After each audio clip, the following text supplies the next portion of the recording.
IVF treatments పై 20,000 discount. Doctor consultation మరియు ultrasound scan ఉచితంగా అందిస్తున్నారు. 49 అంటే సంతానం, 49 అంటే సంతోషం. బాబాయ్ మీ పేరు? నా పేరు రామ్ కుమార్. ఓటేసారా మొన్న? ఏంటి ఒక చూపిస్తున్నారా ఓటేసా అని? ఓకే. ఏంటి ఎవరు వస్తారు ఈసారి ముఖ్యమంత్రిగా? ముఖ్యమంత్రిగా జగన్ వస్తాడని మేము నమ్మకంతో ఉన్నాం. జగన్ వస్తాడు. ఎందుకు? ఎందుకనే కాదు, ఆయనేమో వచ్చినందువల్ల ఏమైనా ఏది తినేవాడికి ఇబ్బంది లేదు.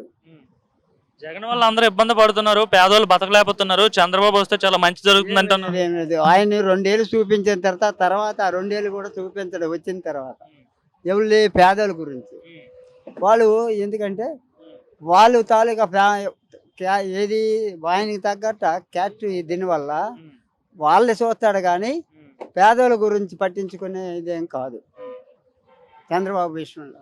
జగన్ ఏం చేశాడు మరి పేదోళ్ళకి? పేదవాళ్ళకి ఏదో రకంగానే ఆడు ఎక్కడ తేని ఏమి తేని ఆడు ఏదో అనుకున్నాడు కాబట్టి ఇస్తానన్నాడు. ఆ రకంగా అప్పుడు కరోనా 2 కరోనాలు వచ్చిన ఆ టైంలో కూడా జనాలకి అన్నం పెట్టాడు. జగన్ మరి లేదు అదేం కాదు, ఎందుకంటే ఇప్పుడు చెప్పేవాళ్ళే సైక్ రేపు ఒకళ్ళు వచ్చినా. ఎందుకంటే పేదోడు అంటే చూద్దాంలే మళ్ళీ తర్వాత రమ్మనండి లేకపోతే పక్కన ఉండమనండి అంటారు. ఒకళ్ళు పెద్దవాడు వెళ్ళాడు అనుకో, వాళ్ళ తాలూకా వాళ్ళ మటుకు పక్కన చేర్చుకొని ఏం కావాలని దాని గురించి మాట్లాడతారు. అంటే ఇప్పుడు చంద్రబాబు వస్తే పేదోళ్ళకి బాగా చేస్తారని చెప్తున్నాడు ఆయన.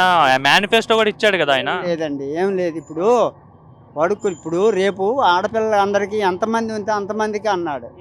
ఇది 15,000 1,500 అక్కడ ఎక్కడి నుంచి తెచ్చి ఇచ్చేస్తాడు? ఎలాగ నమ్మమంటావు?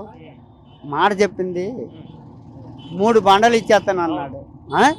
ఎవడ సొమ్ము ఇచ్చేస్తాడు? కనీసం నమ్మడాకేనా అది సాధ్యం? అది కాదు. బస్సు ఫ్రీ అన్నారు, ఇప్పుడు వాళ్ళు కూడా ఇచ్చారన్నారు. తెలంగాణలో బస్ స్టాప్ కాడ ఆపలేదు బస్సు. వీళ్ళంతా ఈ 10 మంది పిల్లలు 20 మంది పిల్లలు ఇక్కడ నిలిచి ఉంటే బస్ స్టాప్ కాడికి వెళ్ళి ఆపుతున్నారు, వెళ్ళిపోతున్నారు అని కూడా అది ఆ ఇన్ఫర్మేషన్ కూడా విన్నాము. మరి అమ్మఒడి కూడా జగన్ ఒక్కడికి ఇస్తున్నాడు. అమ్మఒడి ఆయన ఎంతమంది పిల్లలైనా పర్లేదు అందరికి ఇస్తా అంటాడు. ఇచ్చేది కాదు, అది జరిగేది కాదు. జనాలు పిచ్చోలేం కాదు నమ్మడానికి. నమ్మడానికి ఎలా నమ్ముతారు? ఒక్కడెవడానికి వీడికి అది కష్టపడి వాడికి ఇప్పటికే నానా బాధలు పడి ఇస్తున్నాడు. ఏది 40 సంవత్సరాలకి ఇచ్చాడు, అవునా? అమ్మఒడికి పిల్లలకి ఇచ్చాడు. అప్పుడు 2,000 ఎంతో 15,000 17,000 ఇస్తున్నాడు. మరి చెప్పింది తర్వాత పింఛని ఇప్పుడు వాడు 55 సంవత్సరాలకి ఇప్పుడు ఇస్తానన్నాడు. 4,000 వీడు 3,000 ఇవ్వడాకే నానా తిప్పలు పడతాడు.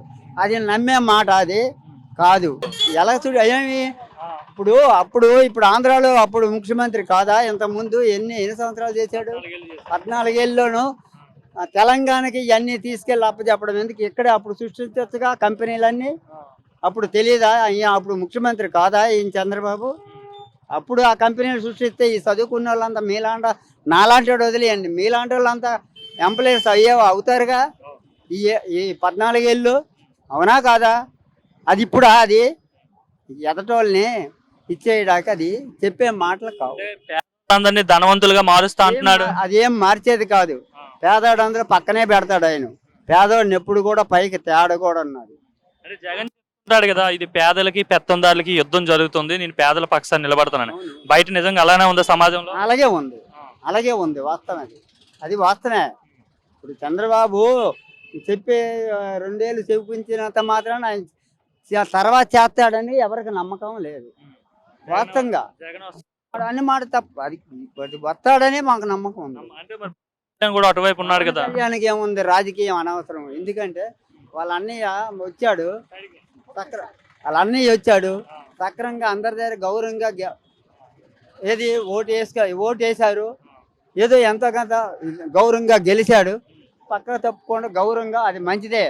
కానీ నేను సైతాన్ రాగా ఎక్కడికక్కడ మీటింగ్లు పెట్టి నేను అనడమే కాదు, కొన్ని ఏరియాలో ఆడవలే ఎన్నో రకాలుగా అన్నారు. జగన్ ఓడిస్తాను, జగన్ ని పాతాళంలో తొక్కేస్తా అంటున్నాడు కదా. ఆయన ఎక్కడికి ఆయన వల్ల ఏమవుతుంది? జనాల వల్ల అవుతుంది. కానీ ఆయనకి చాలా మంది అభిమానులు ఉన్నారు కదా పవన్ కళ్యాణ్. ఏమి లేదు. ఏదో సినిమాలు తీసే కుర్రోళ్ళు ఏదో అనుకుంటారు కానీ తత్మ తెలిసిన వాళ్ళు అనుభవం ఉన్నోళ్ళు ఎవరు సినిమా యాక్టర్ గురించి చెప్పుకోరు. అది మీరైతే జగన్ రావాలనుకుంటున్నారు. నేనే కాదండి, నాలాంటి వాళ్ళు ఎంతమంది ఉన్నారు. అది వాళ్ళకి ఎందుకంటే వాళ్ళకి దానివల్ల అనుభవించారు కాబట్టి అనుకుంటారు. తప్పేముంది.